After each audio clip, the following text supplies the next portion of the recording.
Hello friends and welcome to today's episode of Booked. I'm your host Saffron Asteria and I'm joined today by David Clegg. How are you doing? I am pretty warm. How are you, Saffron? I am also pretty warm, although I do have some semblance of air conditioning. So that's a bonus because I'm over here in Texas. Yeah. It's as hot, if not hotter. I think it's like 35 or 36 here. But we also have like cold air blowing from the ceiling, so that would be nice. Yeah. Although we also it's like a hotel in most houses. I don't know if you've stayed in many hotels, but you know when you want the hotel room to be warmer, you have to use like the AC, and it blows out this like tepid or like boiling hot, stinky air. It's kind of like that when you heat our houses. So I do miss radiators in the winter. Yeah, sounds like you've been in some dodgy hotels. Oh yeah, I don't stay in nice hotels. I'm a bit worried now. But we're not talking about my sketchy hotel experiences. We're going to be talking about your work. So before I start asking you a bunch of questions, could you tell our audience a little bit about what sorts of things you write? Yes, I write military sci-fi / space opera. So that is science fiction that's set in space in the future.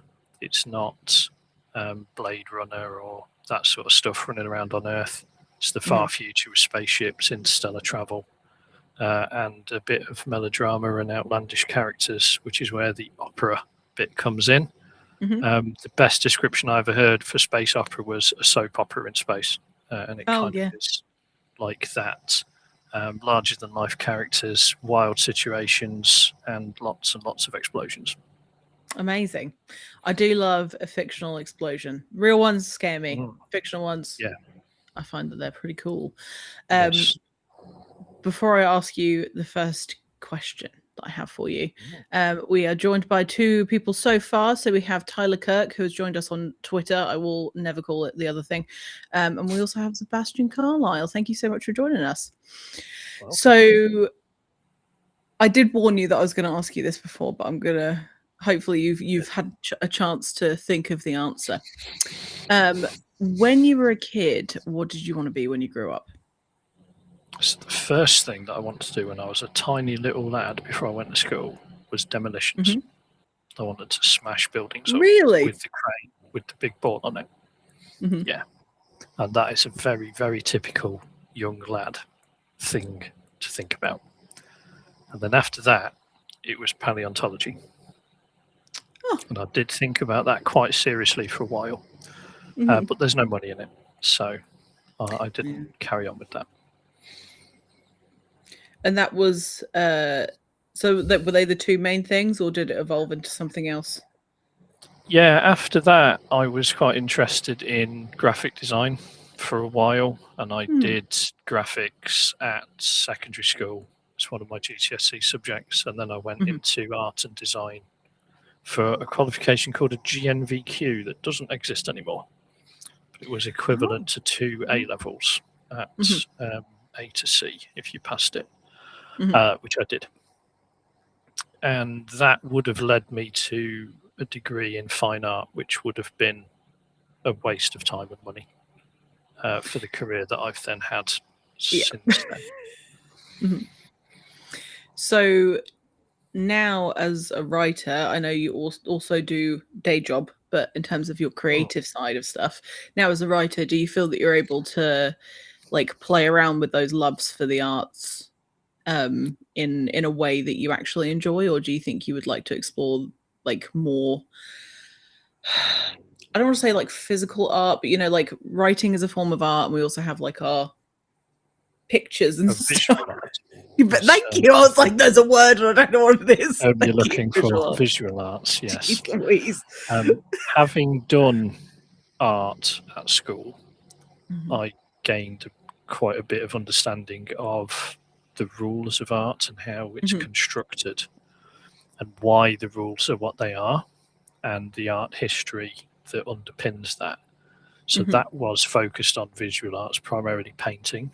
I did look at some sculpture as well, but I didn't have much aptitude for sculpture myself, so I didn't really focus on it. It was painting that I wanted to do.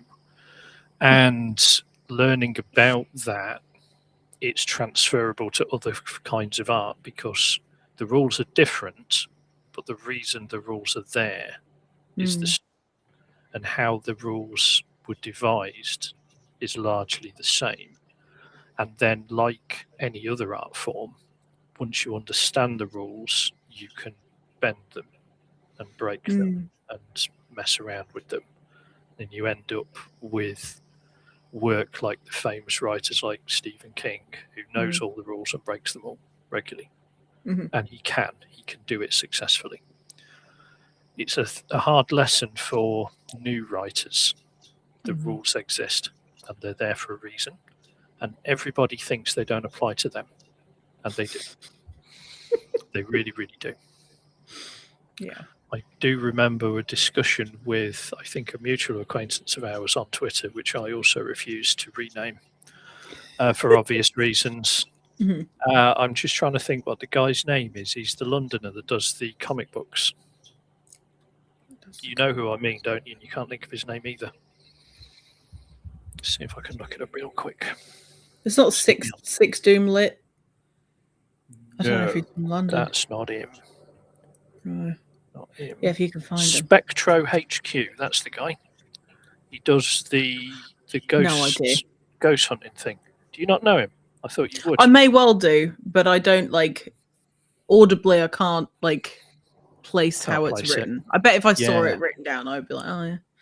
But anyway, so he's an interesting fellow because he comes from a music background, indie underground music in London, so the garage stuff, That's cool. and some rap as well, I think.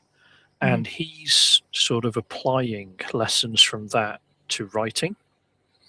And some of it doesn't work. And I've had to sort of patiently explain to him that's not how it works in publishing. But I did this. Yeah, you did in music, but you can't do it in publishing. And he's rushing around trying to break the rules and change the game. It may work. It may not. But whenever the subject of the rules comes up, his responses are always, there's no such thing, do what you want. Rebel, fight the system, all that kind of thing. And it's very fitting for the indie music scene, but not so much for publishing, although a lot of the indies are quite rebellious with that kind of mindset.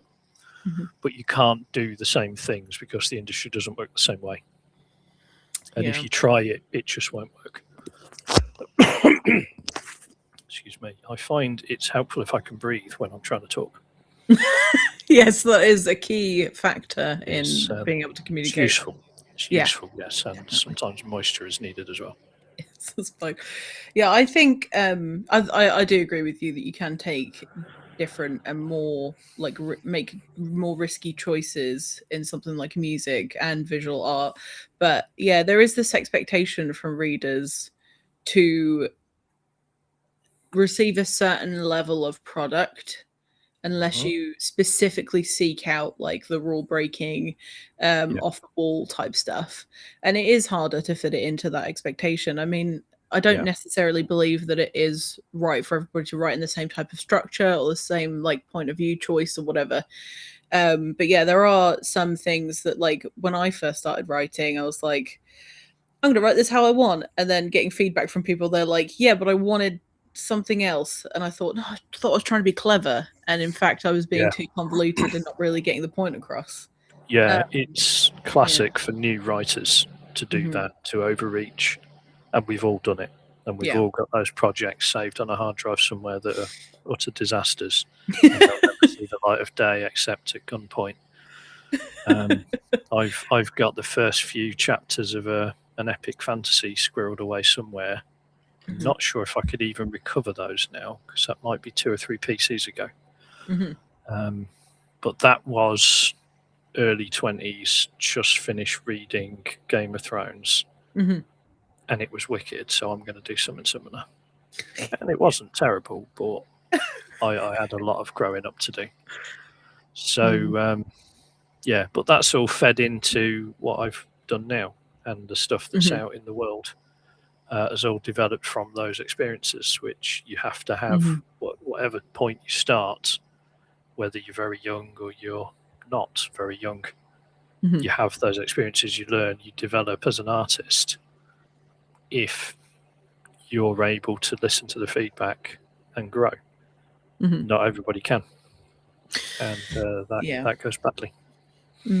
I think sometimes it's a matter of ego, and sometimes it's a matter of enthusiasm, because when people really care about the thing that they're doing, being told that the way that they're doing it is like wrong or could be done better can be really disconcerting, and like it can affect people's motivation to finish the thing. I think sometimes it's worth letting people like just express themselves artistically and let them find those lessons as they sort of stumble through it, because sometimes that creates the best growth in people. But it just depends, really. I think when people are seeking feedback, it's always worth like being really honest. But yeah, each to their own. And the other thing is as well, and that's something that I think we all often forget, is because, like, for example, you've written books and you'd like people to read them. You'd like to potentially make your investment That's back. the idea, that's the idea. Whereas some people just want to do it and put it out there. And if someone finds it and there's one person that just like really gets it, then that's the thing that they've achieved. So I guess it depends on whatever your goals are. When did you start writing? Was it something that you started really like a long time ago? Is it a more recent thing? So were you a COVID writer? Serious writing with the intention of being published started pre-pandemic, so it would have been about it'll be about 15 years ago that I seriously started doing it. But I had, prior to that, I'd had a spate of doing quite a lot of writing, a lot of online fan fiction stuff, which then led to the attempted fantasy novel. And that was a lot of my formative learning how to do it and what works, because the online forums that I was in were quite free with feedback and what worked and what didn't. And quite a few of us on that message board were writers and were interested in doing it. So that really worked and that helped. My biggest project at that time was a Warhammer 40k fanfic, which I did intend in the end to edit the various pieces together and see if I could get Black Library to take it on. I then stopped doing any writing, so I moved down here to sun-drenched Northampton, and I left my PC behind at my parents' house, so I didn't have anything to work on for a while. And while that was happening, Games Workshop came out with another Space Marine Codex, and they introduced a chapter using the name that I'd used for my chapter. So it was then a disaster, and it would never have worked. Yeah, the other thing that I did was I broke one of the cardinal rules of homebrewing a Space Marine chapter, because my Space Marine chapter was one of the Lost Legions, and you're not allowed to answer the question of what happened to the Lost Legions. It's forbidden. So the closest we ever got was in the Horus Heresy series, where they had a moment where one of the named Primarchs is shown what happened, and then his memory gets erased again. And that won't mean a lot to you if you don't know 40k lore. No. Someone listening might, so carry on. Yeah. Back in the day, when 40k was first published in 1987, the Space Marine Legions were just colour schemes, and they left 2 of them out of the 20 blank. And the theory always was that they did that so players could invent their own. The original game writers later clarified that they didn't. They just did it as a mystery, because nobody knew what had happened to them, and it was a tantalising bit of lore for people to puzzle over, and they've puzzled over it for 40 years, and it's never been answered, and it's been built up into this huge mystery. any answer that was given would disappoint everyone, no matter what they actually did. So they'll never do it. But we did think when they started publishing the Horus Heresy novels that they would do it, because that event, the disappearance of these legions, happened in that time frame. But then they didn't solve it. They hid it again. So there you go. Hadn't intended to go off on a 40k tangent today, but It's okay. It was one of my big influences and formative experiences. From about 15, I was a tabletop wargamer. And just over there, you can't see on screen, there's a great stack of new gaming stuff that I've bought for the Song of Ice and Fire tabletop game. Oh, that's cool. Yeah, so that's cost me a pretty penny, but that's wargaming for you. Yeah. Wargamers refer to miniatures as plastic crack because you just can't stop. You cannot. I've heard that from a few people. It's an affliction. We should have a support group and possibly badges. But I think doing one of those things ribbons, you know, where they curl over and you pin it on yourself. That would be great. Maybe you could start it. Maybe that's a thing that you look could into it. spearhead. I'll call the charity commission. Phone them up. Excellent. Yeah. I think things like any type of role-playing game, whether it's like strategy-based or fantasy-based or whatever it is, I think they are fantastic tools if you are a writer, because the whole thing is like coming up with a way that this whole story will play out and all make sense to get you to that point. And I suppose that's a really useful tool for you to use. Do you ever use that specifically to work out your own stories, like non-fanfic stuff? Not directly, but like you say, the experience of inventing characters, units, settings, whatever, whether you're playing D&D and you've got a party of adventurers, or it's a tabletop war game and you've got a fleet of warships, or whatever you're playing, inevitably gamers want to homebrew their own characters, armies, whatever. Some games are very free with that. There's a fantasy game called Oathmark that has no set factions and races. You just homebrew a kingdom and you decide what races live there and what territories it has and what forces can you get from each one. And then you write your army list from that. It's quite an interesting idea, but it provokes you to become creative. So what is your kingdom called? Why does it look the way it does? Why have you got these units in the army? How did you get there? So that naturally leads to the same skills that you then need to plot out a book and decide who are the characters, what are they doing, why are they doing it, how are they doing it, why should they not do it, and so on. So the crossover is there. And the sort of people that are involved in these kind of hobbies are the same sort of people. If they're not writing books, they're possibly thinking maybe one day I'll do it. Or they already kind of have, if they're a dungeon master or something like that, because you've got to come up with the whole story of the whole campaign, not just these characters. Oh, off you go and fight some random baddies that I've rolled on a table. It's a story. It's a plot. And why are they doing it and how are they doing it and what's motivating them to do it? And then the stakes build and the levels go up and the monsters get badder and bigger and scarier and more teeth and so on. And they get richer and they buy castles and all that kind of stuff.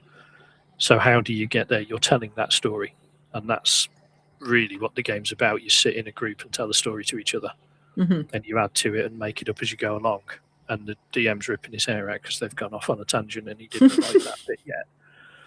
The times we did that in my AD&D group, and I'm aging myself there by referring to it as AD&D because that's many years ago. That's about 4 editions and a different company that owned it ago. Oh wow, that's how long ago that is. I was at school when we were doing AD&D, and we had we were sat in a tavern or whatever, and the DM. So, this guy comes up to you and wants to talk to you, right? Yeah, talk to him. oh yeah, he wants you to go and do this. Are you going to do it? And we'd sort of look round at each other and go, shall we just screw him over and just say no? And then it would always be one of us would go, well, that's the story you've written, so we better go off and do it. And he'd sort of look relieved and go, oh, yeah, because I haven't got anything else prepared. Yeah, you so-and-sos. But, and that was in the day you couldn't just get your phone out and download one. That didn't exist. You could get pre-made adventures, and they were online, or you could buy them. You could get packs and boxes of stuff that had scenarios in and special rules and all sorts, with that wacky 80s and 90s artwork on the cover. But as often as not, you homebrewed it, you made up an adventure for your party, and off you went. So it is the same skill set. And also you're adapting on the fly because you've got other people in the room telling you, oh, well, I don't want to go that way. I don't want to fight that group of orcs. I want to sneak round them or something. And you read a book and you think, well, why don't they just creep past instead of running in, screaming and waving swords about? It'd be much quicker. But that's what the writer said they're going to do, so that's what they do. When there's other people there to torpedo it, you've got to adapt to that. So a lot of those people, if they're not authors, they probably could be, and possibly should be in many cases. So you have a duology out? Is it like part one, part confusing. 2? Yeah, it confuses everybody. It's one novel split into two. Okay. The reason for that is because I submitted a novel of 130,000 words, and the publisher went, the publisher went, we want it. We don't want you to cut it down, but it'll be too big and therefore too expensive, so we're going to cut it in half. Okay. But what actually happened was they cut it into 2/3 and 1/3. So I then had to flesh out the second part. So that ended up being 90,000 words. So the book ended up combined as 150,000. So it's quite chunky, to use the modern parlance. And speaking of which, there is now a hardback omnibus edition available, which I haven't seen a physical version of, but I imagine it's chunky. Yeah, the kind of book you sort of hit somebody with and then you get in trouble. The kind of book most books. Yeah, it's probably best not to do that. It's the kind of book that I used to carry to school when I was 11, and I remember I had in my backpack the Star Wars Jedi Academy trilogy as a hardback omnibus. That's cool. And it was about the size of Gone with the Wind. If you've ever seen that as a hardback, it's monstrous. Hefty. And I was pulling something out of my bag to get my PT kit back in, and the teacher come into the changing room and he saw it and he went, how the heck are you carrying that around? Because I was a weedy little so-and-so at school. I was not a sportsman. And this guy was. He was built like a rhino.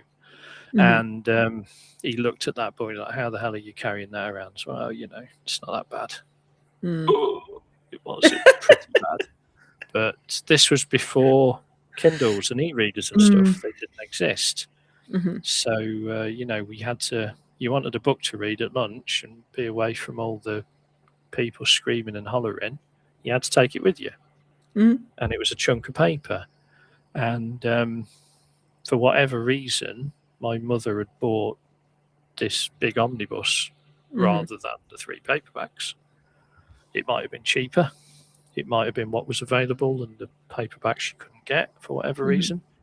But back at Dad's house, there's a whole shelf of almost the entire Star Wars expanded universe novel range.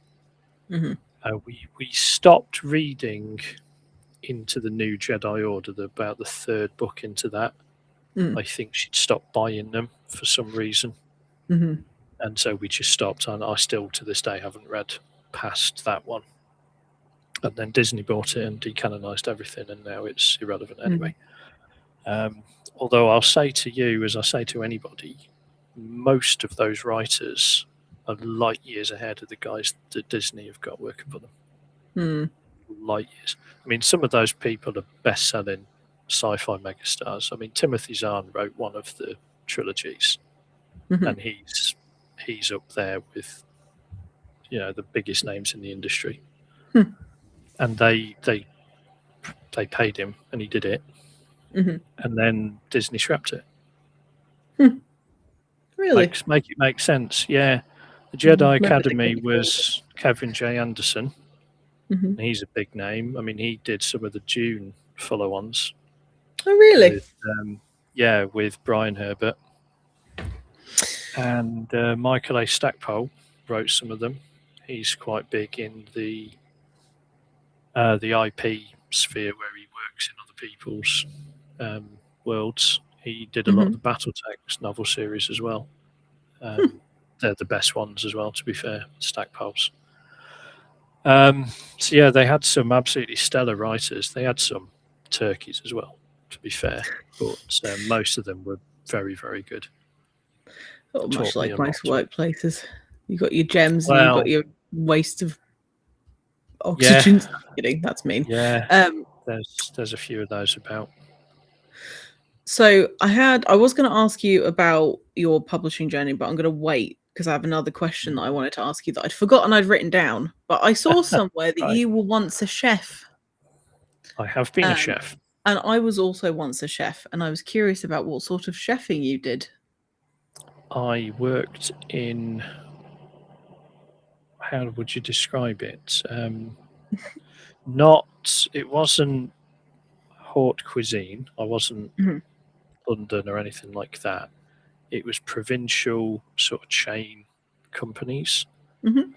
I don't want to give names out because I don't want to give free advertising to anybody, but I did work for a chain that was reasonably well known and targeted at sort of middle earners, teachers, managers, and that was in Derby. I had a job there for a couple of years. I was doing that, and prior to that, I'd been at an independent restaurant that was in a historic building that was haunted. Cool. That building was called, trying to remember, it wasn't Jacobite House. It was Essex House, possibly. Jacobite House was where Bonnie Prince Charlie was billeted when he entered Derby during the Jacobite uprising. And this building had some of his officers billeted there. So it's not as famous, but it's that old. Wow. And the kitchen was on the top floor below the loft. And and it was sort of four stories up. And the stairs were very creaky. The floors creaked a lot and sort of uneven. And you could go up another level into the loft attic space to go to some of the big freezers, and it was creepy as all hell up there. No, thanks. Horrible. Yeah. The stories I got told, the ghost that was supposedly there, I never saw anything. Okay. But apparently, diners and drinkers in the downstairs bar and dining rooms would sometimes see a coach and horses pull into the street outside, driven typically by a headless coachman. Apparently this was seen, and apparently you could see some Jacobite officers in the building walking around in Highland attire and swords and stuff. And I think there was a lady ghost as well, the typical white lady style that you always get in English hauntings.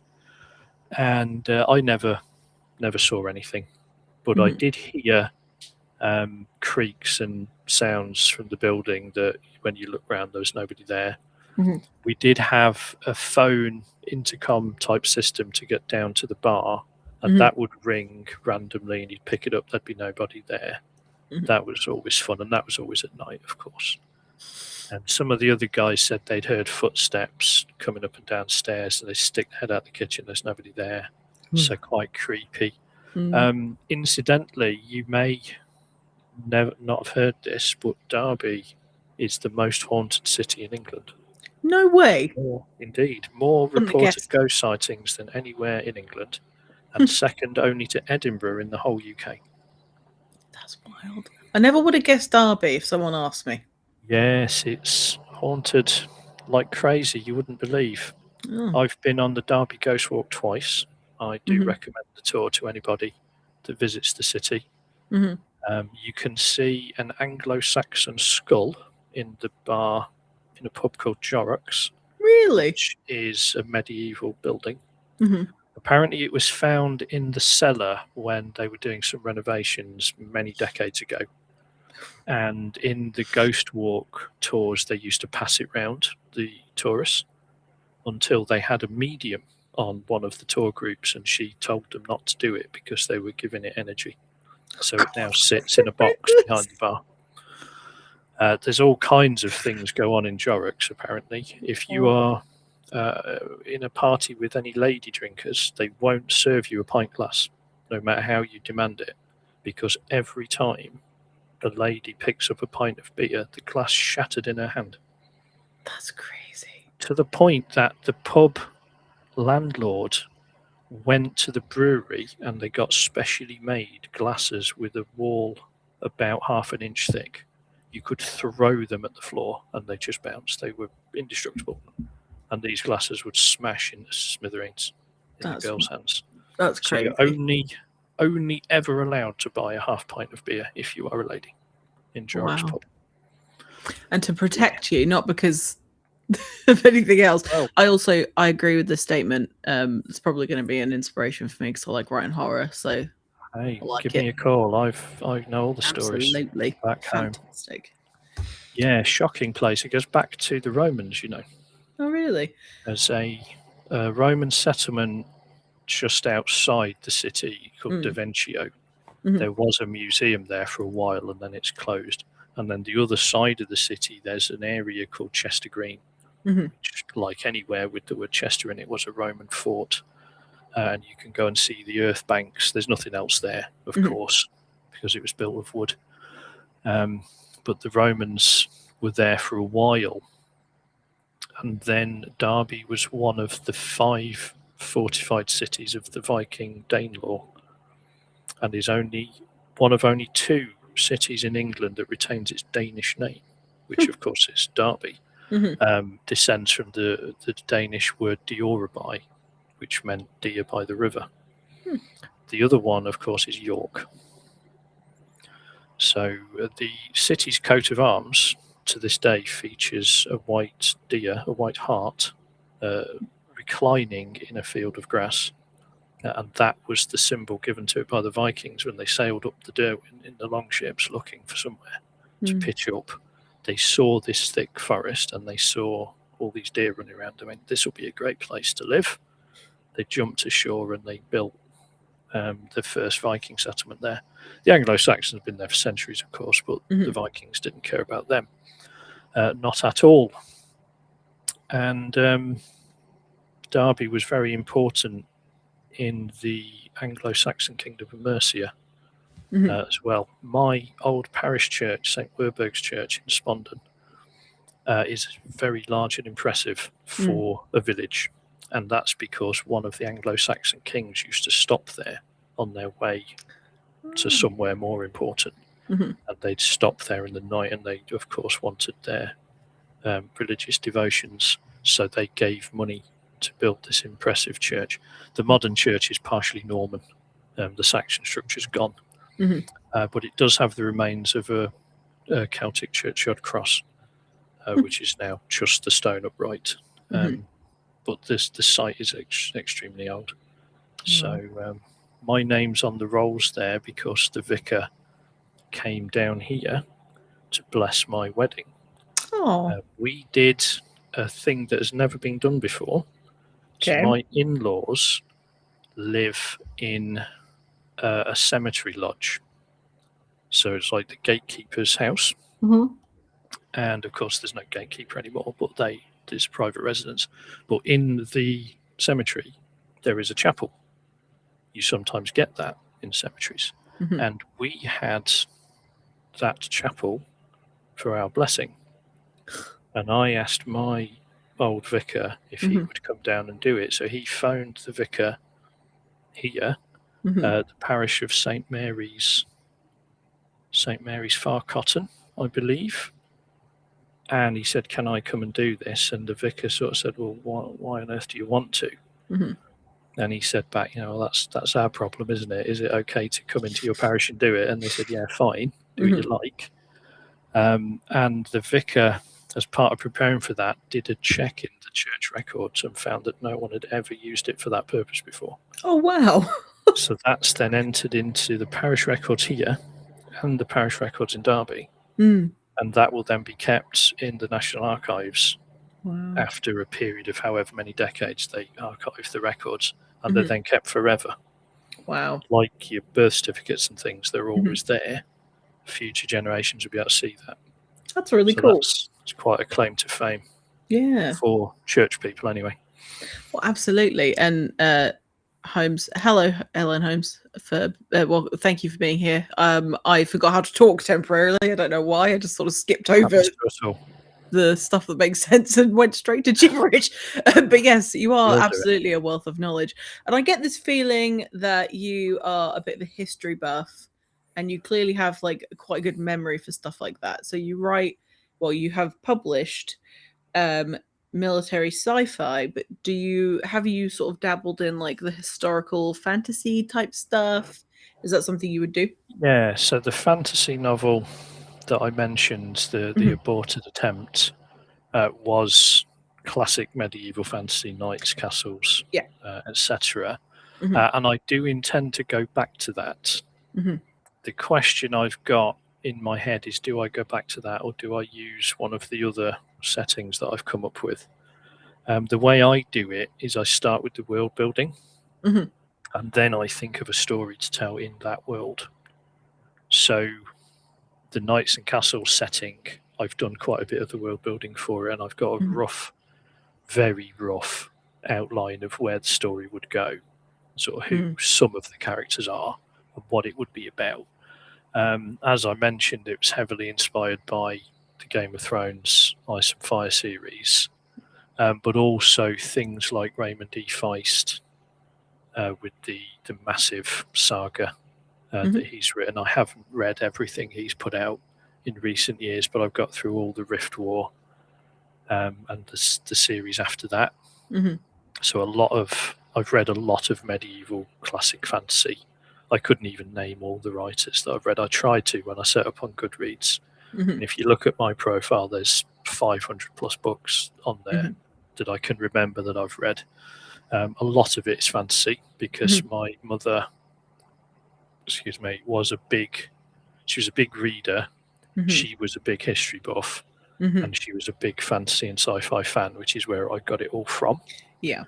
She's the one really that introduced me and my siblings to the classics like Star Trek, Star Wars, The Lord of the Rings. As little boys, my brother and I were read Robin Hood and King Arthur stories from the old books, and some of these books were old, sort of 50s and stuff. And so we know those stories. We've sort of grown up with them. I've been to Sherwood Forest. I've seen the major oak, which of course was in the news recently because it's finally died. Over 1,000 years old, I think they thought it was, the tree. So I'm very glad that I've seen that before that happened. And I've been to the Robin Hood Museum in Nottingham, which of course is just up the road from me. And that's incredible. If you get a chance next time you're over, take a jaunt up to Nottingham. And it pains me as a Derby man to recommend Nottingham because we hate each other. It's like Manchester and Liverpool, but smaller. Small beef. The passion. Yeah, the passion is at that level, to the point that when I was working as a chef, as we were talking about earlier, unsurprisingly, most of the chefs were big football fans. I'm not bothered at all. I couldn't care less. They were rabid. And one of them was a Derby County follower. And he came over to me one day working, I think on a Sunday, and it was a bit quieter. And he said a player had moved from Derby County to Nottingham Forest, or possibly the other way around. I forget now, it's been so long. And he said that player actually received death threats because they'd gone to the other side. Yeah, it's a bit much, honestly. Most of us just do a bit of ribbing, the best thing that came from Nottingham is the Buster Derby, that sort of gag. But if you get a chance, the Robin Hood Museum is great. There's also the National Justice Museum, which has the last working gallows in the UK. Oh, wow. Formerly housed at HMP Wandsworth, and it was tested every year from 1965 when they passed the Abolition of the Death Penalty Act. Every year it was passed because in that law was a provision that Parliament would vote periodically to reinstate capital punishment, and they never did. But in case they did, the prison warders went and, does it work? Yes, it works. Once it was finally banned forever in 1998, that recently, they moved it to the museum in Nottingham, and you can go and see it. And I have, and it's chilling. Yeah, no kidding. Absolutely chilling. The people that have gone through them trapdoors, you wouldn't believe. Yeah. Or maybe you would, I don't know. But there's a lot in the museum about that. Yeah. So do that if you get a chance, and then nip over to Derby and do the Ghost Walk. Fascinating. The only times that I've been to Derby were for festival, download festival every year. They do Bloodstock as well in Derby. They have Bloodstock in Derby? I thought it was somewhere else. Bloodstock was there a few times, yeah. Oh, cool. A chap that I knew through wargaming online, a lad called Benji, sadly passed away. He's a very fine man, and he was a big metalhead, and he loved it. And he went and he worked the bars. That's cool. Met all the fans, and he was there. He loved it, yeah. I never did go. I'm not a big fan of live music. It's too loud for me. Yeah. Because of the aforementioned tism. I don't get on with it. But those who do are usually quite passionate, and he was one of them. And it's a great thing that he did. But there you go. There's lots of claims to fame for my hometown, as I'm sure there are for yours. I'm not going to go into Northampton's history because it goes back to the Stone Age, but we'd be here all night, honestly. Well, the time is going by very quickly, and I want to get the opportunity to talk about your publishing journey before we do start winding the episode down. So I know that you're published with CAAB Publishing. Yes, I always call them CAB Publishing, but I don't know if that's the correct pronunciation. It probably is, but I thought I'd spell is a it black out. London taxi, so I think they're probably going for that, CAB. Yeah. But, so how did you get on their field How of did view? that happen? Well, what happened was I was finishing the book. I'd done 4 drafts and changed it quite heavily. Quite a lot of revision was done. And I was starting to research agents who might be interested. And somebody, a friend from back home, knew a publisher that ran a little indie press. And he said, get in touch with this guy. I didn't in the end for various reasons.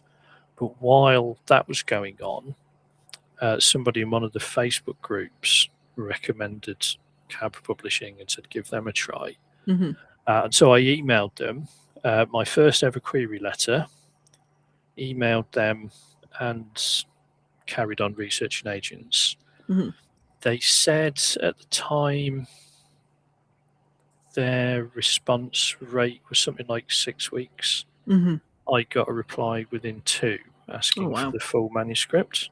And that happened while we were looking at premises for my wife's shop. She was a florist by trade. And I got an email on my phone and I went, oh, they want the full. So I sent them that. And within a month, I had an offer of publishing. Oh, wow. That's cool. So I never actually queried any agents in the Lucky end. you. Yeah. I hear it's quite a drawn out and low success process with many hundreds of queries. So I can quite honestly say I have queried once and been picked up immediately. I've never had a rejection. Wow. and they didn't even want to cut big chunks out of the story. That's In really fact, they good. wanted me to add to it. Yeah, so I try not to get a big head about it, but I It's gather okay if that's you do. quite an achievement. Yeah, definitely.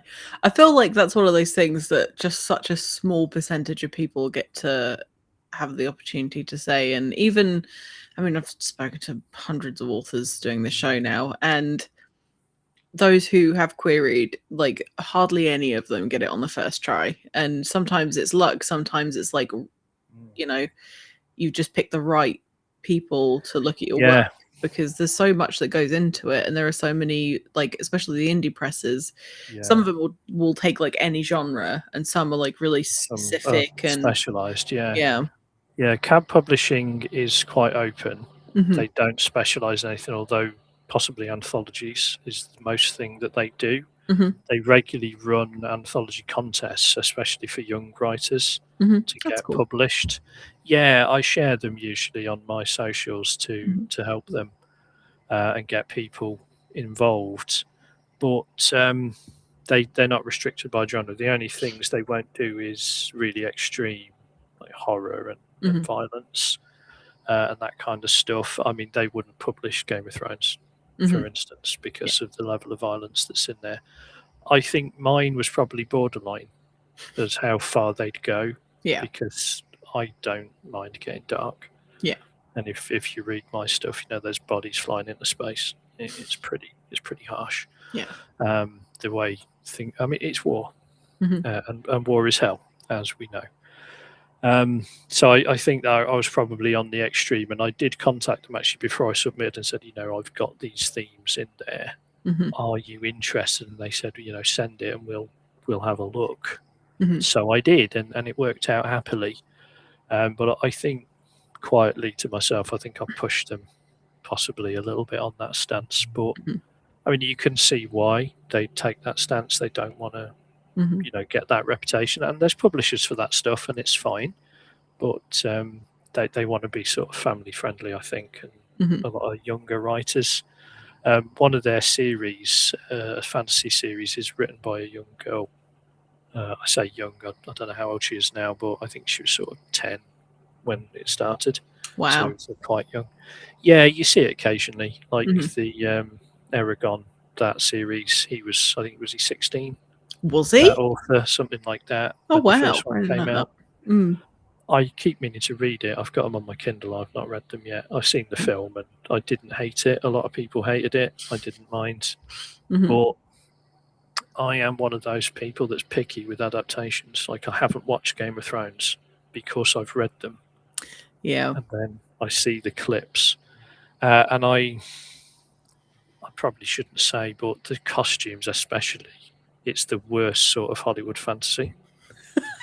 And there's channels that I follow on like Facebook, Hmm. the sort of reenactment and antiques and stuff. Hmm. There's one in particular I'll give a shout out. Actually, it's called Scholar Gladiatoria, and he does HEMA, historical European martial arts, Oh, okay. down in London somewhere, and he sells military antiques as well at shows and events and stuff.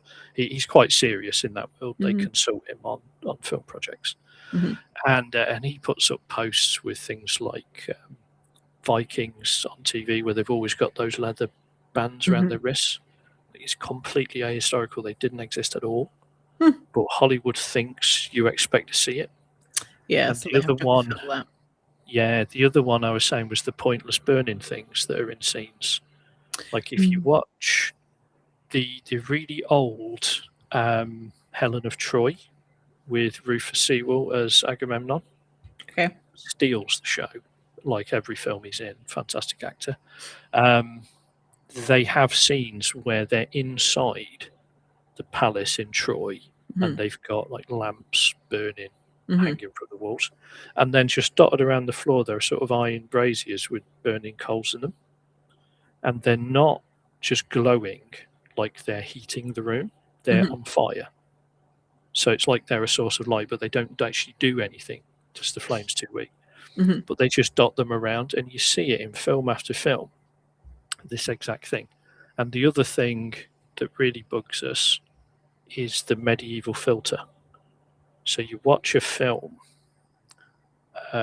anything relatively recent, not like Braveheart from the 90s, but something recent. The colour palette is all muted and everything's got like a blue or grey overlay. Yes. And everything's dirty. Mm-hmm. Not just the common people, Mm-hmm. but knights and lords, and they're filthy. Mm-hmm. And if you study the real history, they were fastidiously clean. They were prissy. They were preening themselves and putting on perfume and fancy clothes to impress you. Mm-hmm. And it is the total opposite of what's depicted. Game of Thrones does that. It does those tropes. But if you read them, they're very grounded. They're very realistic, even though it's fancy and there's dragons. The way people act and the way things are described is quite realistic. You know, it's real types of armor, real types of weapons, real attitudes. That's always the thing that gets me in fantasies, medieval fantasies. The people's attitudes are wildly ahistorical. It's like you've got a feudal society, you're talking to the king, and you're acting like the communist revolution is going to break out at any moment. It's completely inappropriate. Okay, it's fantasy, do what you want, but if you say medieval fantasy, it's shorthand. If you say this character is a knight, it's shorthand. Building an expectation. What is a knight? What does that word mean? So in your reader's mind, there's now an image. If you don't want that image, don't use that word. Do something different. And you can write any fantasy you want. The wilder, the better. Do anything. But if you're going to use these code words, understand them. Especially attitudes, social roles, class structures. A lot of medieval fantasy writers don't understand class. Watch The Lord of the Rings. Watch how Sam defers to Frodo. Because Frodo is a class above him. He's better than him. In Sam's mind, he's superior to Sam in every way. Because Tolkien understood class structure. Modern writers don't really, because it's not a thing. Even here, it's not really a thing. I mean, I mentioned my wife was a florist. She got an order to deliver to Oldthorpe, which is the estate of the Earl Spencer. And it was for the Countess. Or was it Oldthorpe? Or was it the Earl of Northampton? It was one of them anyway. It was a countess, for sure. We've got a couple around here. And she texted me at work and said, if I meet her, what do I call her? So I said, the form of address is this. Right, okay. And she asked a mate of hers that was another florist. And the mate said, oh, they're just the same as us. You just call them by their name. It's like, no, that is the nobility. That is a peer of the realm. What are you talking about? But of course, the modern way is to discount that. You know, I remember a discussion I was having with somebody about, I think it was Prince William I was talking about. And I said something about, you know, he is a prince. And they said, oh, well, that doesn't mean he's better than us. So, literally what it means. He's royalty. That's exactly how it is. But it's a different world. But you take that mindset into a medieval world, it doesn't fit. And if you behaved like that, you would very quickly be beheaded. Yeah. So, again, Game of Thrones is a great example of that. The people in that world act as though they're born into a feudal society. The peasants kneel and bow their heads when a lord passes. They don't speak to them unless they're addressed. They don't look at them. They grovel out of their way. And as often as not, they get killed anyway. But that's Game of Thrones. Lots of people get killed. They do. That is a classic trait of that particular story. Yeah, it's infamous for it. But the author understands the medieval world, at least to a degree, better than a lot of fantasy writers do. It doesn't make them bad writers. It doesn't make them bad books. But you have to explain things in a fantasy world and in a sci-fi world. You have to explain why is it this way. So if you've got a king and you've got a feudal system, We know how that works from real history, and there were variations around the world, but we know how it works. So you've done the explanation by saying this is a feudal society. If you've got a variation on it, you have to explain it. Otherwise, it's the default England, Normans, king, the church, the barons, etc. And that's how it worked. Like I said, if you say this person is a knight, it's shorthand. You've told us their characteristics. You could then spend pages telling us how bad a knight they are and how violent they are and how awful they are, like in Game of Thrones. Or you could spend pages telling us how virtuous they are, like in King Arthur. Yeah. But you started from the same place. This person is a knight. And so it has a meaning. For sure. Yeah, so if I do ever go back to the fantasy, it will be quite grounded. And you'll see those kinds of interactions with knights speaking to commoners and addressing them in a certain way, and the commoners responding in a certain way, because that's how that world would work. I have got another idea that is more based on the ancient world, a classical setting. Okay. So you didn't have feudalism, it didn't exist then. That came much later. But you still had a stratified societies. If you look at sort of the Roman Republic, you had the three classes of people. You had the plebeians, the equites, and the patricians. So a plebeian wouldn't speak to a patrician the same way they'd speak to another plebeian. You just wouldn't do it. You wouldn't dare. But equally, they didn't hold land the way the feudal system was structured. So they owned things and they had assets and estates in a much more modern way. I've often said if you could actually time travel and you could speak classical Latin, a modern person could live in Rome because they lived a lot like we do. They had shopping centres, they had blocks of flats, they had fast food, they had professional sports, they had professional politics, they had professional criminals. They didn't have a police force, so watch out for that. But there were rules and there were ways these people operated, and you could avoid it if you knew. And they had bribery was a huge thing in Rome. And it was actually a point of honour for a Roman, especially a patrician, if they were bribed, they stayed bribed. Nobody else would be able to bribe them back. So you went and paid this guy off to do what you wanted, and then somebody came and offered him money to do the opposite. He wouldn't take it because he'd already been bought. So he's absolutely corrupt, but he's got some standards as well. Got some morals, yeah. Yeah. It was very interesting to study it. I read a series of books that's called the Masters of Rome series, written by an Australian author whose name escapes me. She sadly died. But she started off with Gaius Marius and Julius Caesar's grandfather. And the series goes all the way to Octavius becoming emperor. And the depth they go into Roman society, politics, money, finance, economy, the military, every little thing. If you read it, you're halfway to being an expert on classical Rome. And the characters in the books are all real people. And they all did these things where that's known because some of the records are a bit sparse, in which case she took liberties. But things like Gaius Marius, he was consul of Rome 7 times, which had never been done before and it was never done again. So that story is told, and you go all the way through. And Julius Caesar's rise from being this child of this patrician family, quite poor, but very prestigious. His family claimed descent from the goddess Venus. So they were extremely important, but they weren't rich for a while.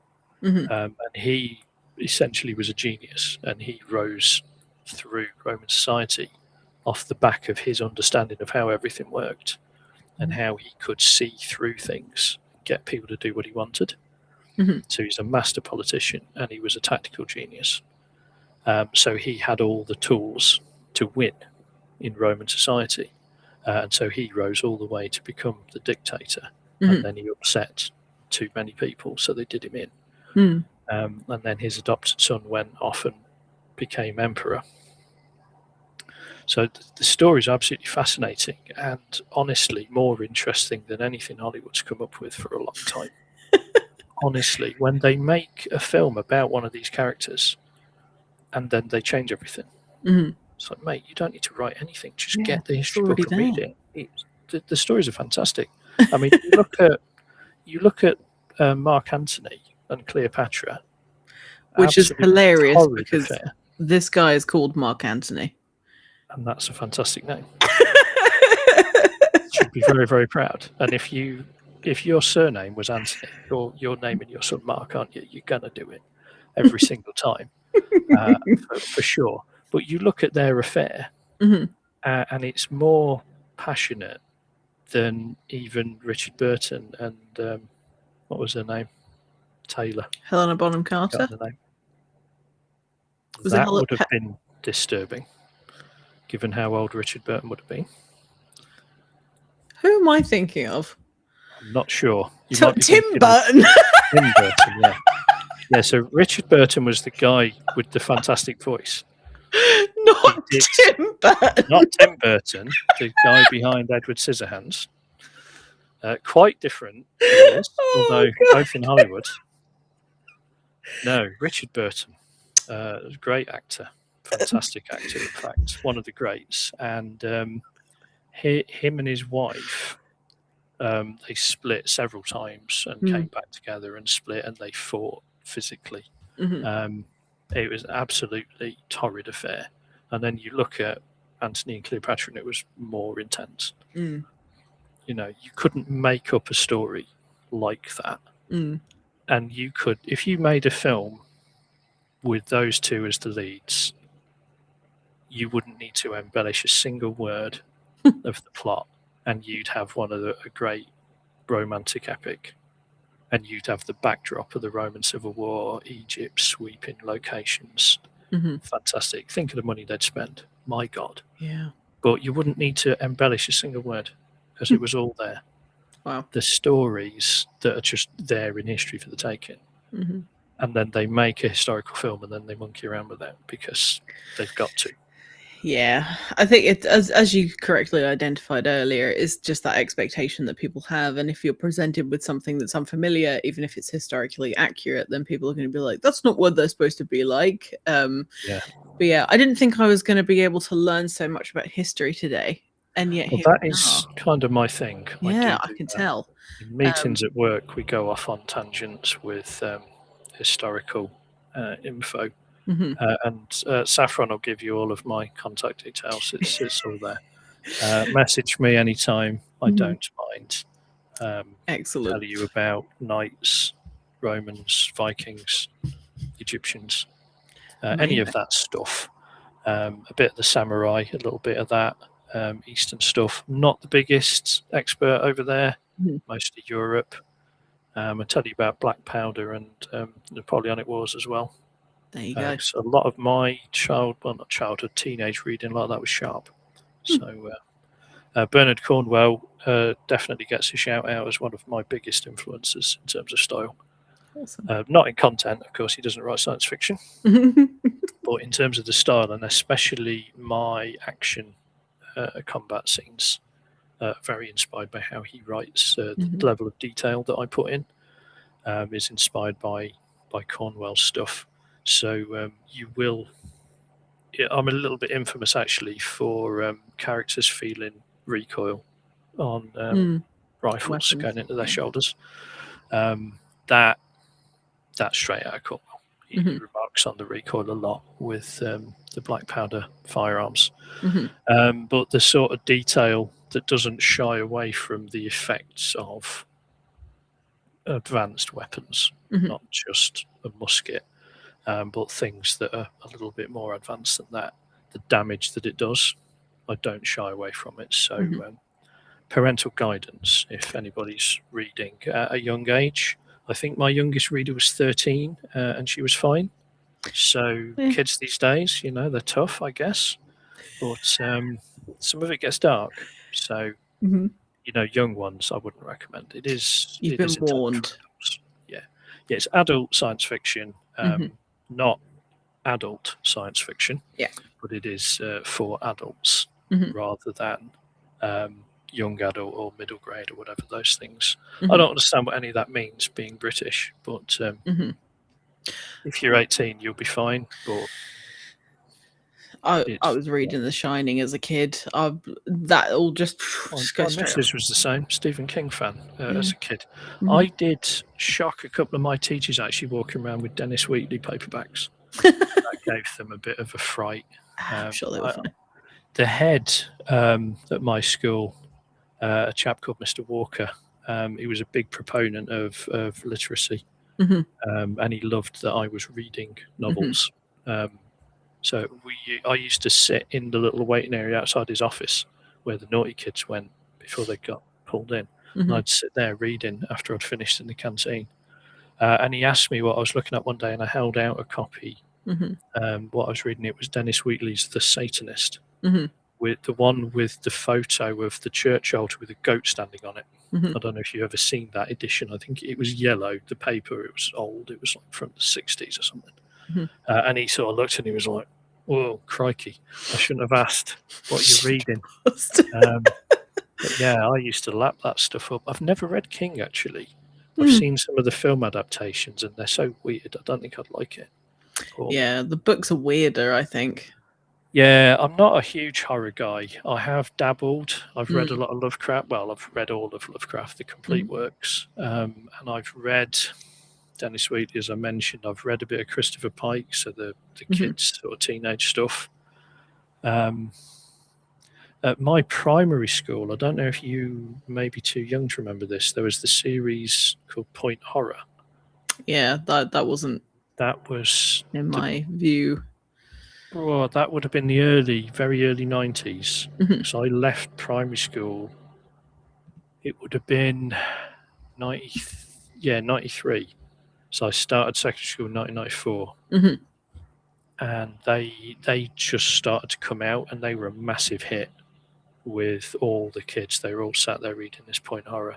And I'd never had any of them, and I didn't read them, but because I was reading the stuff anyway. I was reading my uncle's Doctor Who novelizations. We had stacks of that. Uncle John, God rest his soul, was a massive, and I mean an autistically massive fan. To the point, well, he was. That's where it comes from in my family. Actually, it's on both sides. That's another story. He was so rabid a fan, when they carried him into his funeral, they played the Doctor Who thing.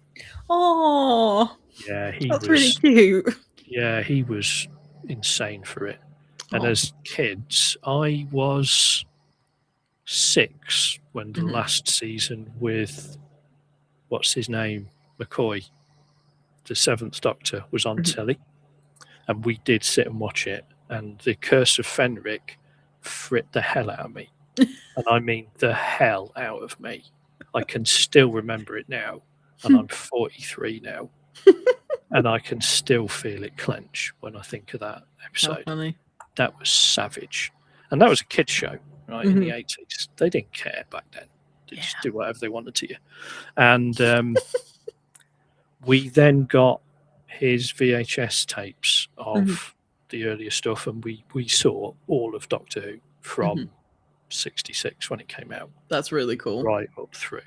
And we borrowed them week after week, and he'd come, because he used to go to see my nan and granddad every Saturday, and we used to walk round, and he would hand us over another tape. And I was mad for the Daleks, as little boys were in those days. I loved it. And when it came back with Christopher Eccles, I was disappointed that it was a kids' show. I wanted it to grow up with me, and of course it was a kids' show, and it always was going to be. It obviously matured a little bit through that run into Tennant and onwards.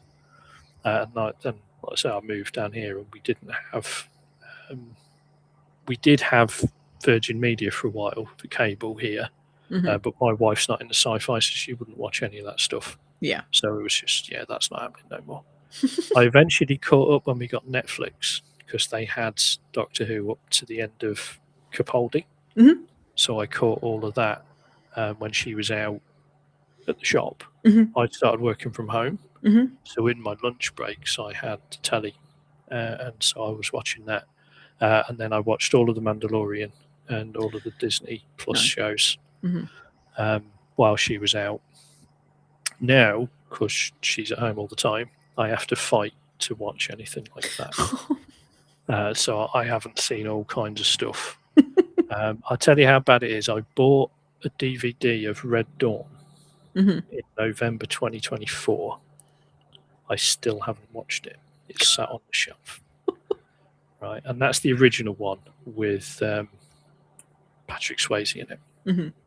It's a fantastic film. Watch it if you haven't seen it. I haven't seen it. I'll put it on my list for sure. Forget it. It's got Thor in it. Forget it. It's rubbish. The old one from the back end of the 80s. Fantastic. One of the best war films you'll ever see. Brilliant. The best war film you'll ever see is The Wild Geese with Richard Burton. Oh, not Tim Burton. Not Tim Burton. It's before his time. It's got Richard Burton. It's got Roger Moore. It's got Stuart Granger. It's got Richard Harris. And it's got a South African fellow called Hardy Kruger that was apparently a big deal in the 60s. Hell of an accent on that guy. You'll love it. Excellent. And it's about Western mercenaries in Africa. It's absolutely brutal. Interesting. But it's not like shocking, like gore, but they don't shy away from killing. There's a lot of bodies dropping in that film. But it's easily the best war film I've ever seen. Wow. Fantastic film. The impact at the end, when you see that last scene, you'll be bawling. It's like a fist in your belly. I don't like crying, David, so I might not watch it, but you're gonna skip it, ain't you? You're gonna skip it, like, nah. I don't like crying. It's not my favorite thing. I like being like, oh my goodness, but crying. I mean, I'm a man from the 80s, right? Yeah. I don't have emotions. I don't feel. You do. You've just suppressed them for your life, for your whole life. No, I'm like the Terminator. We don't feel anything, right? Yeah. And then you watch that, and you get a lump in your throat. Yeah. Right. If you can't watch it without a lump in your throat, there's something wrong with you, and you should seek psychiatric help. I don't know if I want to reveal that about myself. Just don't tell nobody. Just watch it and then never say anything. Okay, yeah, that's true. So I never watched that film. No, I didn't. I don't know what you're talking about. Yeah, okay. What are you talking? Yeah, I have no idea. It's on one of the streaming services.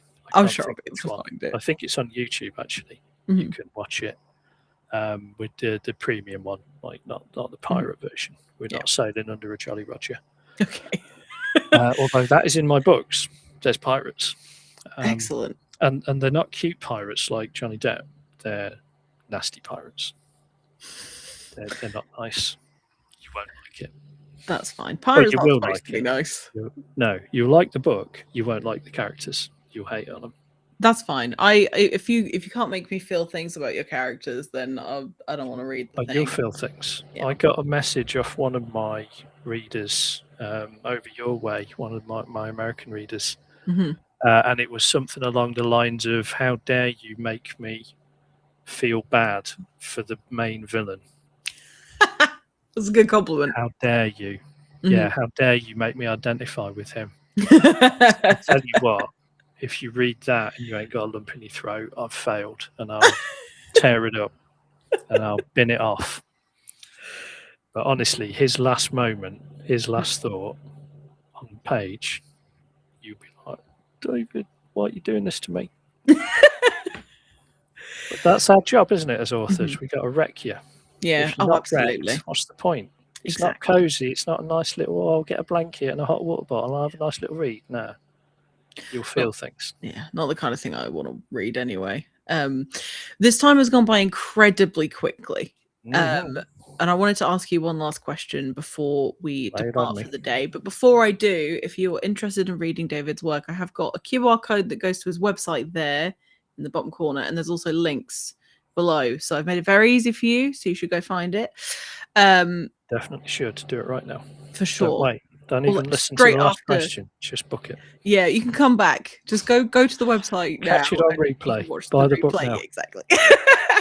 So my very last question for you today is, if you could go back to when you first, well, no, I'm going to rephrase this because it's the question I always ask, but I know that you had like almost 2 phases to your writing.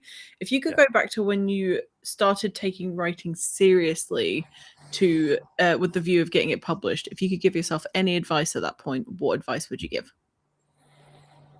That's an interesting one, because when I started doing that seriously with the intent of getting published, I was already in the headspace that I could take criticism and feedback. Mm-hmm. The friend that I mentioned that had the buddy that probably still does run a publishing company. Yeah. He was one of my big readers when I was doing my 40k fanfic, and he loved it. He gave me one of my best ever lines about my books.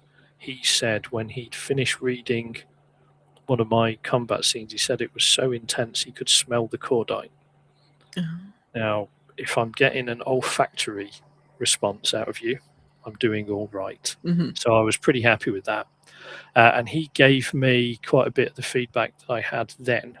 And back then, I was, what's the diplomatic phrase? Immature.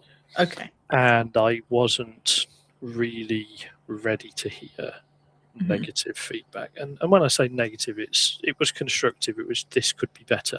It wasn't, this is crap, tear it up and run out into the woods and never come back. It was, this would improve if you change like this. And that was difficult for me at the time. And I think we all go through that period as artists, whatever art you're doing. You don't like to be told you've got it wrong or you could change something for the better. So when I started seriously writing, and I messaged him and I said, look, I'm going to do this and I'm going to look at maybe self-publishing or maybe find an agent. Would you be interested in reading and giving me some pointers? And he was really hesitant because back in the day, he got a little bit shouted at for some of his feedback. Okay. There was a little bit of a reaction. And so he was really hesitant. And I got his feedback and I was like, mate, I'm not going to scream at you. I'm trying to improve. You're helping me to improve. Why would I give you any kind of attitude? But because he hadn't seen me for many years because I moved away and he wasn't aware that I'd made these changes. So I guess the only real advice for the younger me would be listen to people giving you well-intentioned feedback. Don't react as though you're being attacked because you're not. If somebody's saying you're crap, never write again, you don't have to listen to that guy. They're just a crank. If somebody's saying to you, this is good, but listen to that but. Listen to the pointers that they're going to give you. And the thing to remember ultimately is it's just an opinion. It might be an opinion that you trust. It might be an opinion that you value. It might be an opinion you don't particularly value, but it is just one person's view. And that's the same if anybody's thinking about becoming a writer, getting published.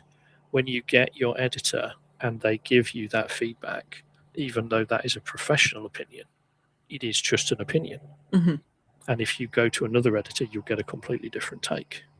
So you use it, learn from it, but you don't have to be a slave to it. You do what you want to do. And sometimes in publishing, you will have a situation where it's take this change or we won't publish you. Then you've got to decide which way am I going to go.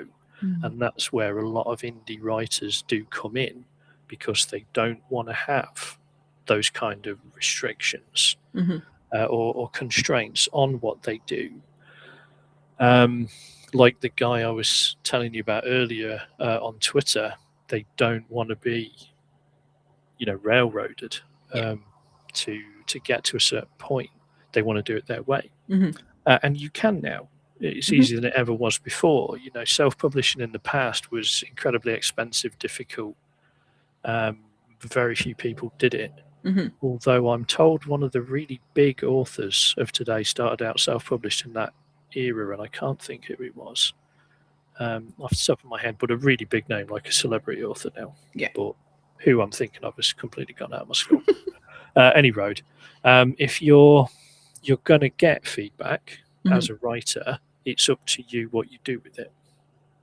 Yeah. So if you're in that phase where you can't listen to feedback, you've got to get past that, because you won't grow otherwise. The only way you grow is by doing the art, putting it out into the world, and seeing the response. Yeah. And that's true whether you're a musician, whether you're a painter, whether you're a sculptor, whether you're an actor, playwright, poet, whatever.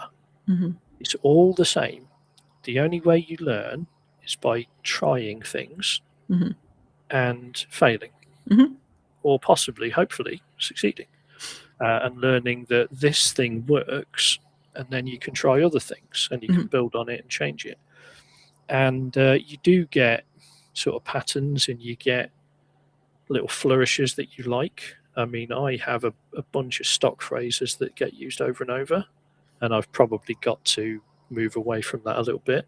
Yeah. And that's part of your development as an artist, but you have it in painting as well. You see the same sort of mark, the same sort of curve or color combination.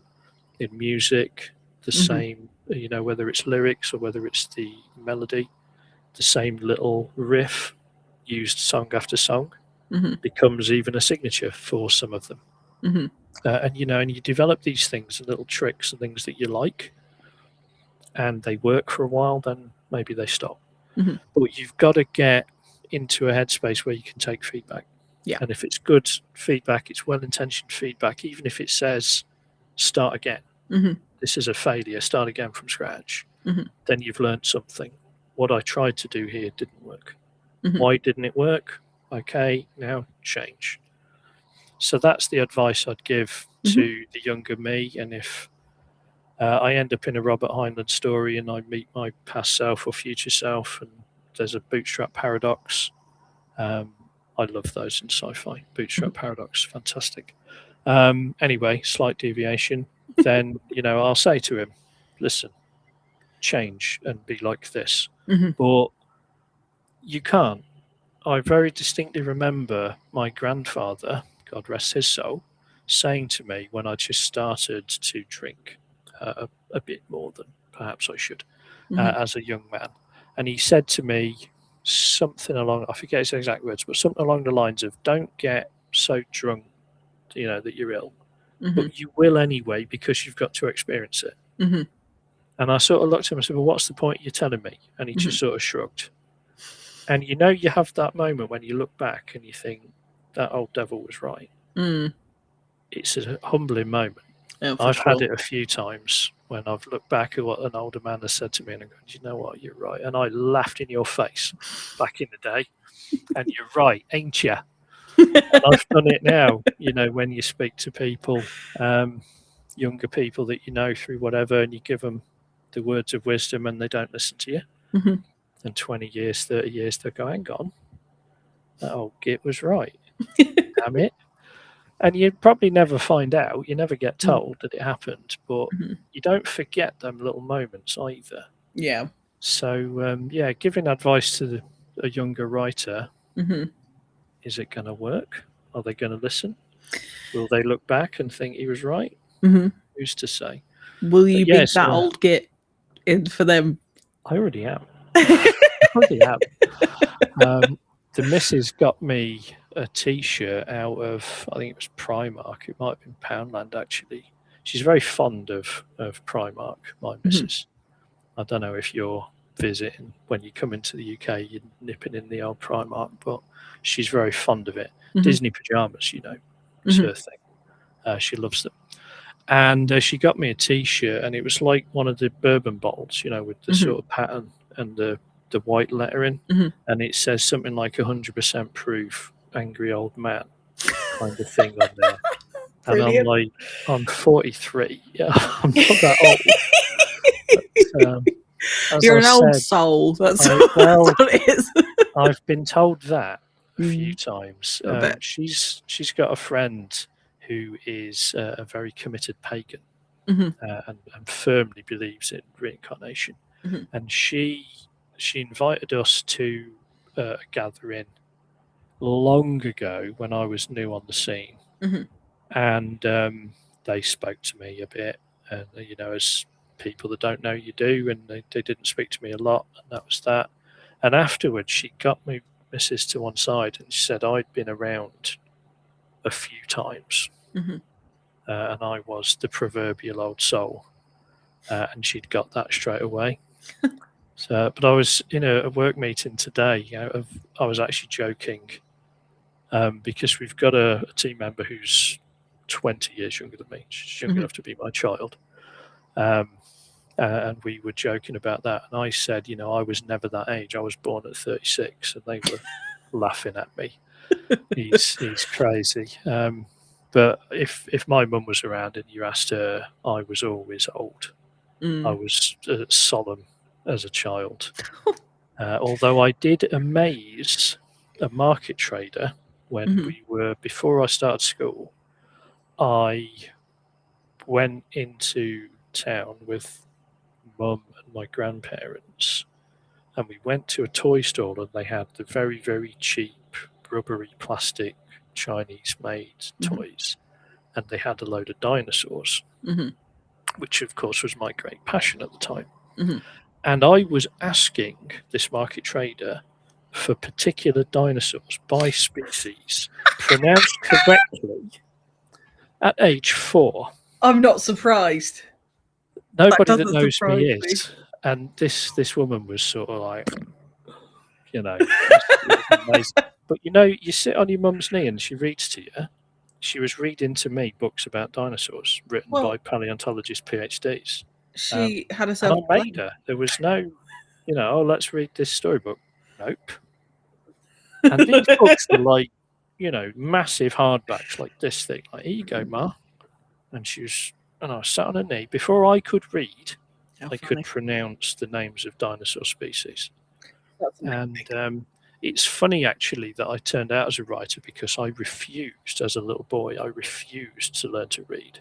As a calculated move. It wasn't, I just don't want to do it. It was, I will not learn to read. And I was sat at my primary school to get people to read. They took you one-on-one and sat with the teacher, and they had this series of books that were used in schools at the time. I can't remember what the series was called, but they were infamous. And the first few didn't have any words in. It was just to get you used to looking at a book. And then the first one that had words in it was called Look. And the only word on every page was look. And then there was something on the page, something going on, a kid riding a bike, the bin men come in, whatever, some humdrum urban scene. And it just said look. And it was just to get you used to the idea of reading. So we started with these books, and I would sit, look at the page, and I would make up what it said rather than learn to read, because to me it was easier. And this went on for literally years. I was way behind. And in the end, what changed it was I was sat in my bedroom waiting for Mum to come and read me a bedtime story, as was traditional in those days.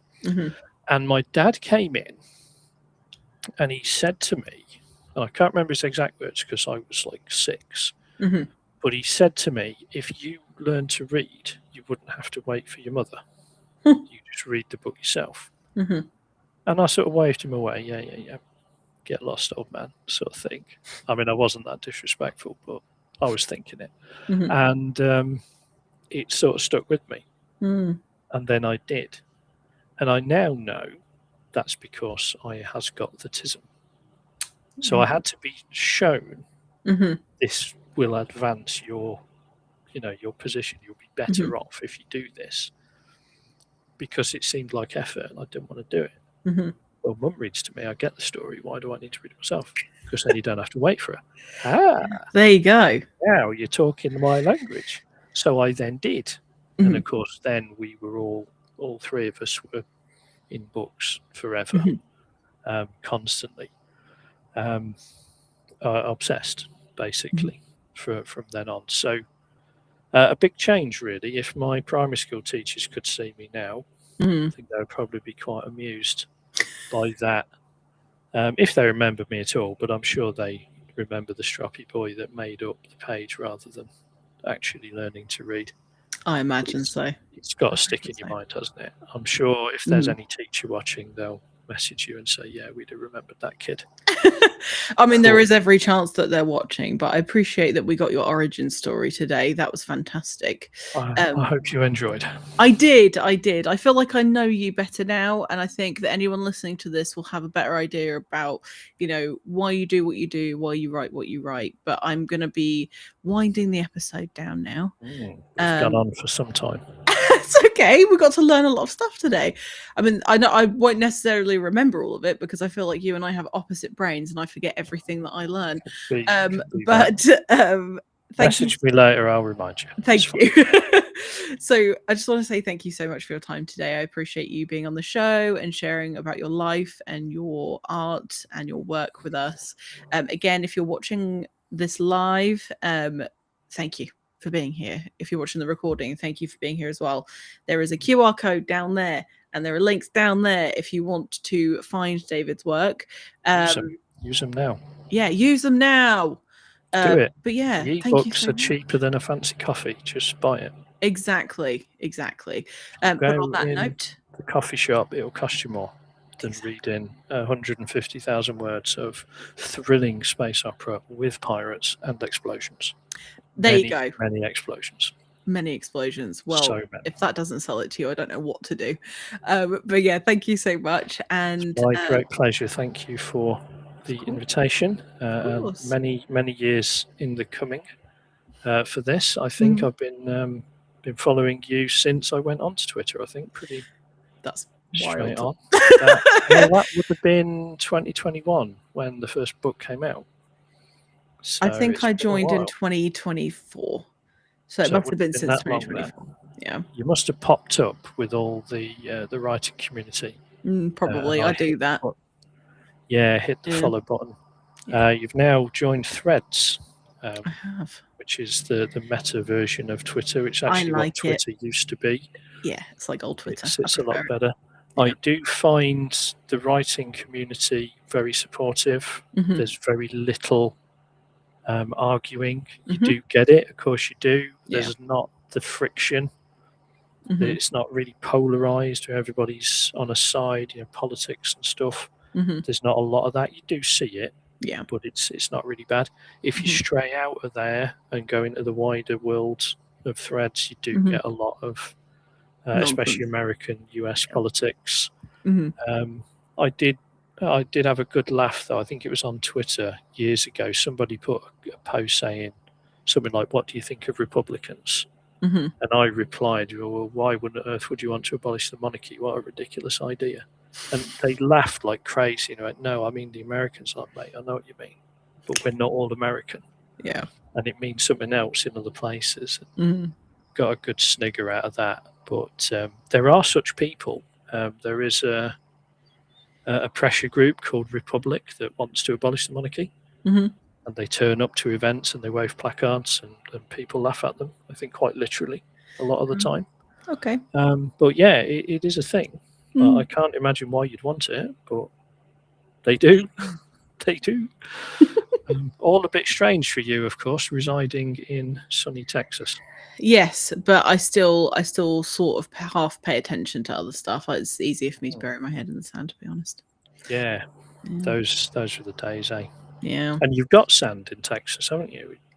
I'm very, very urban, suburban, right. Not urban. But yeah.